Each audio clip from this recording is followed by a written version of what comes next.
Today, I'm sharing 3 scriptures that can absolutely transform your parenting. Hi ladies, it's Raquel here. Welcome to Women Living Torah. Today I want to share with you 3 scriptures that I find myself constantly reflecting on, meditating on, and using as direction for my own parenting. There are so many different perspectives on parenting out there, so many philosophies and methods that follow them, and you just have to wonder, like, Yahweh, am I doing things right? I don't want to mess up my children forever. And Yahweh is so merciful and good to us that He gives us His word, which has instructions for us and wisdom for us if we'll only heed it. And so these 3 scriptures are ones that I find myself constantly referring back to. I hear about this method of parenting, I hear about this method of schooling, and these scriptures pop up in my head. So let's get into these 3 scriptures on parenting. The first one is Proverbs chapter 29, verse 15. The rod of correction gives wisdom, but a child left to himself causes shame to his mother. It's actually the latter half of that scripture that has constantly come to mind in my parenting journey. A child left to himself causes shame to his mother. When I am noticing excessive misbehavior from my children, excessive quarreling and bickering among each other, excessive bad attitudes. And I say excessive because we all wake up on the wrong side of the bed sometimes. We all have bad attitudes sometimes. We're all tempted to do what's wrong, and sometimes when we are weak-willed, we give in to those temptations. And so I'm not expecting perfection from my children, but when there are excessive misbehaviors, I can almost always draw it back to myself and ask myself, am I leaving my children to themselves, or am I being a proactive and hands-on and undistracted and present parent? And I'm sure you know what the answer to that is. Usually, no, I have left my children to themselves and I am super hyper focused on this other thing. I've gotten distracted, sometimes by a very good work, but I've gotten distracted by it and I've gotten out of balance and I've left my children to themselves, and I have failed to be proactive in kindly teaching them how to share with their sibling. I have not been there to kindly teach them how to compromise, how to use kind words when there's a confrontation, and just to be a proactive, hands-on, intentional parent.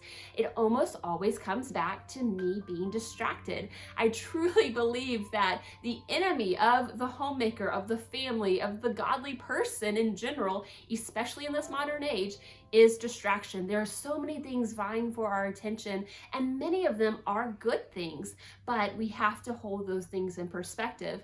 I know when I was a new mom, I had what I called the Mary Martha balance that I was trying to grapple with, and I was always struggling to find. What is the Mary Martha balance? I need to be able to handle all these different things. I need to keep the house clean. I need to keep the laundry clean and put away. I need to make meals, but I also need to take care of my children and spend time with them and read to them and go outside with them and maybe even play with them.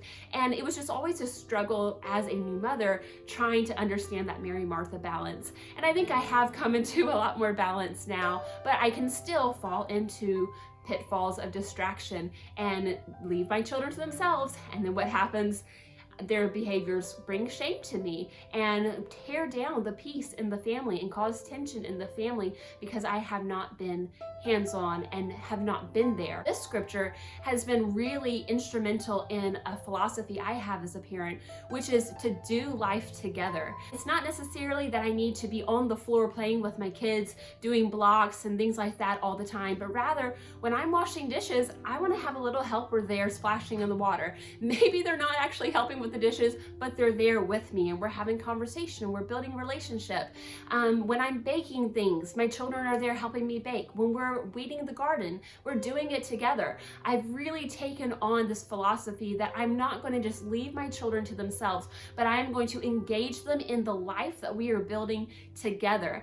And it was actually really cute, but super insightful. My 8-year-old the other day was helping me. I think we were weeding the garden or something, and we were working together, and at the end she said, "Mama, you know, I love you more now than I did before we started weeding the garden." And I just thought that is so true. We really bond and build relationships when we help each other, when we work toward a common goal together. You know, it's one thing to have play games and have fun, and that's part of the bonding experience and building memories together too. But your dearest friends, the ones that you're closest to, why are they so close to you? It's because they've been there for you in your time of need. They've helped you through things. And that's what we do as a family. We help each other through things. We help each other weed the garden. It's hot. We're being poked by little burrs and stickers, and it's dirty work. It's not always fun. There's so much of it to be done, but we're getting through it together. We're helping one another. We have a common goal together. We're doing life together, and we love each other more because of it, because we're helping each other through that. So this scripture has just been really instrumental to me to say, am I leaving my children to themselves, or am I engaging them in life together with me? And am I being a proactive, hands-on parent? If I'm noticing those misbehaviors popping up excessively, I'm looking at myself. I'm evaluating what I'm doing. Am I being super focused on a project? Am I being distracted by this other thing? Usually the answer is yes. And so this scripture brings me back in line again and corrects me as the parent so that then I can be a blessing to my children and raise them the way that they need to go. The second scripture is just a couple of verses later, and it's Proverbs chapter 29, verse 17. Correct your son and he will give you peace. Yes, he will bring delight to your soul. The first thing I love about this scripture is that it says our children will, and implies that they should, bring peace and delight to our soul and to our home and our family life. Our modern society has painted children in a very negative, unbiblical light. Children are a burden. Children are an inconvenience. Children are a hindrance. They're keeping you from doing what you really want to be doing. And children, in many ways, have become oppressors. There's actually a scripture I stumbled across in the prophets talking about children will be their oppressors, and I see that happening so much today. Parents are afraid to tell their children no. Parents don't know how to gently and lovingly provide boundaries, provide clear expectations, and to give correction when necessary, and so their children are terrorizing them. Parents don't want to go into the store with their children anymore because they're afraid their child is going to ask for something, and when they cannot have it, they're going to throw a temper tantrum. This is not the way it's meant to be. Children are meant to be a delight. They are meant to be pleasurable. The scriptures call children a gift, a reward, a heritage from the Lord, very positive things. And they are meant to be a blessing to us and to our family as much as we are supposed to be a blessing to them. And this scripture tells us how to have peaceful, delightful children. Correct your son.